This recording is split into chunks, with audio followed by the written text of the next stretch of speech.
Public engagement and communications have long been cited as challenges for Austin ISD. What specific strategies or board policies would you support to restore trust through communication and authentic engagement with parents, students, and the community at large? Thanks, Candace. I think we start by creating a communications advisory body. It's something that has been talked about with Austin ISD for a very long time. It's something that hasn't happened. I think we also start by realizing that adding layers to the communications team or kind of looking at it as marketing is not, that doesn't feel authentic. We know when we're really being talked with, and we know when we're being talked at or talked to. And I think there has been a fear in Austin ISD of really talking with people. I think we need to bring more transparency to the way the board is operating.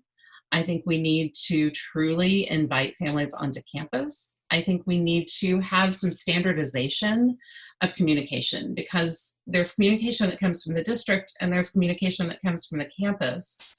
And that's another equity issue in Austin ISD. At every school I've ever been a parent at, I can count on a newsletter. I can count on information being shared with me. I can count on a kindergarten roundup that's an event and a celebration to connect people and share information. And I have been on other campuses. I talked to people who said when the shutdown happened during COVID, that early April came and they had no communication from a campus. They didn't know what was coming.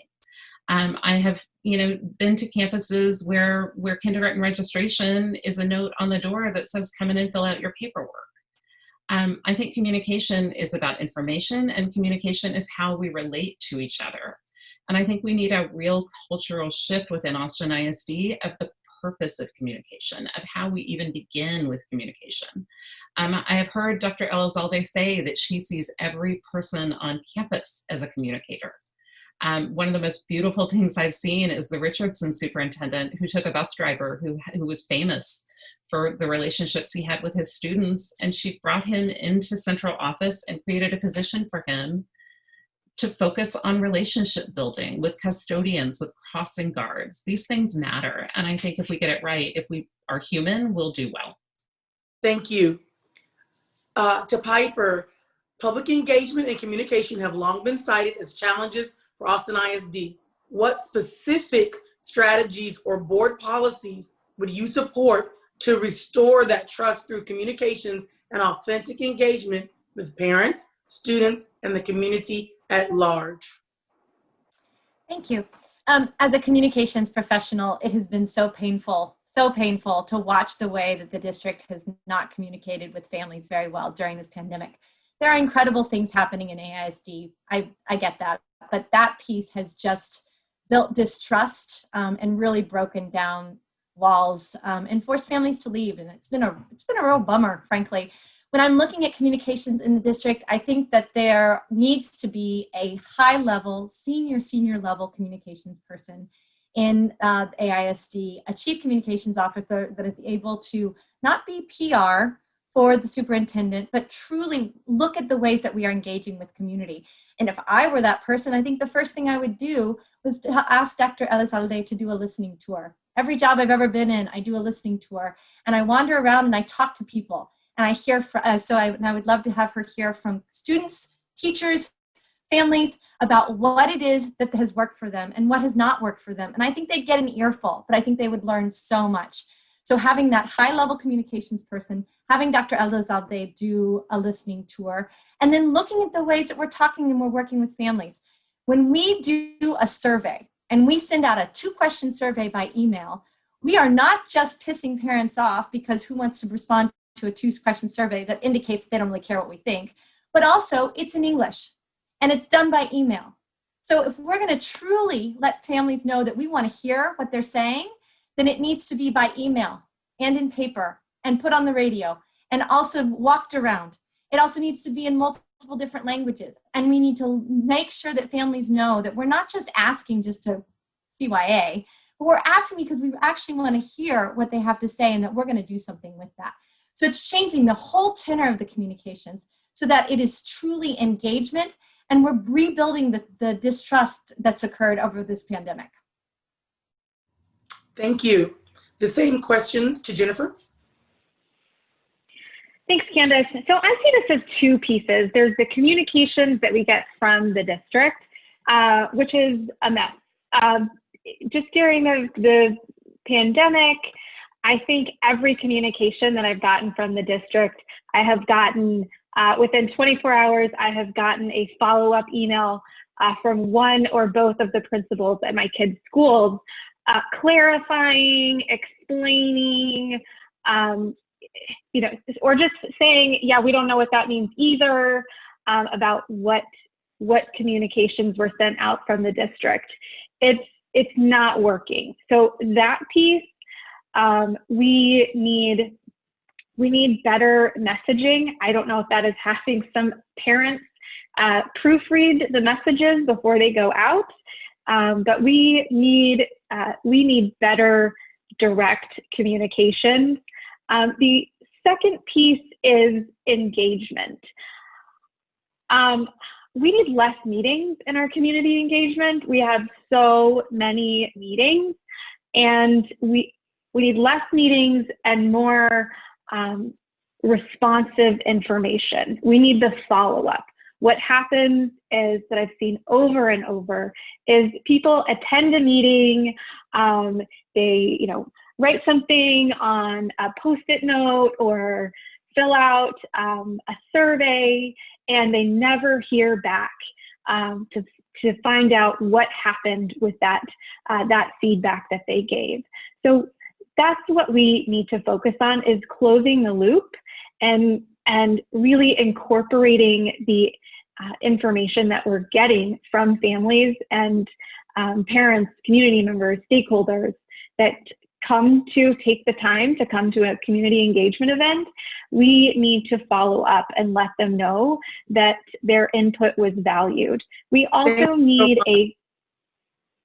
Thank you. As a follow-up, again, a follow-up that is open to everyone, just thinking, future thinking, if you were on the board right now, recently the position of a chief communications officer was done away with, and it was folded into another position. What would your response be, and what kind of, to ensure more engagement, what would your response be to the folding? Because that's the superintendent's prerogative, folding that job into another. How would you ensure that communication was still being done well for parents, families, and even students? I'll Lynn? start. I'm happy to start. I would love to see a chief relationship officer instead of a chief communication officer, someone whose job was to spend time on every campus in Austin ISD, someone whose job is to meet regularly with people, someone whose job is to be out in the community getting to know people and learning what's going on. And that person can come back and inform communications, can inform engagement. There are very few people who work downtown who regularly spend time throughout the district. We have middle school people who spend time on middle schools. We have elementary school people who spend time on elementary schools. We have LCL people who focus on that, but Austin ISD operates in silos. And I think having a person who is dedicated to being out in the community is incredibly valuable. I will say, as president of Austin Council of PTAs, that's part of what I did. And I'll give you an example. During COVID, during AP testing, we learned that the bus Wi-Fi ended before the tests were over.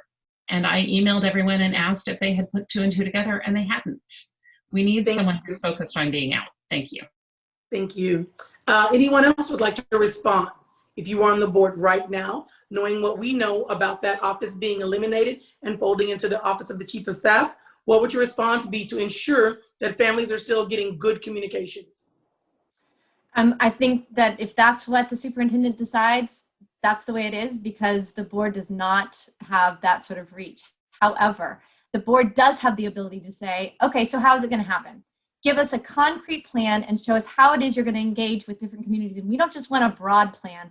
We want to know how you're going to engage on each individual campus. We want to know what it is you're going to do to make sure that you're talking with that campus, to talk with parents on that campus, teachers on that campus, staff on that campus, and how are you going to talk to the kids? Because one of the things that I found so interesting about this whole campaigning process, Candace, is that kids have not been engaged. I haven't gotten any questions from kids. Kids have not been involved in any of these forums. And I find that fascinating. And I think that extends to the district too. I don't think we're engaging those voices. My daughter is 10 years old and whip smart. She needs to be engaged in the process. And I think that's really important.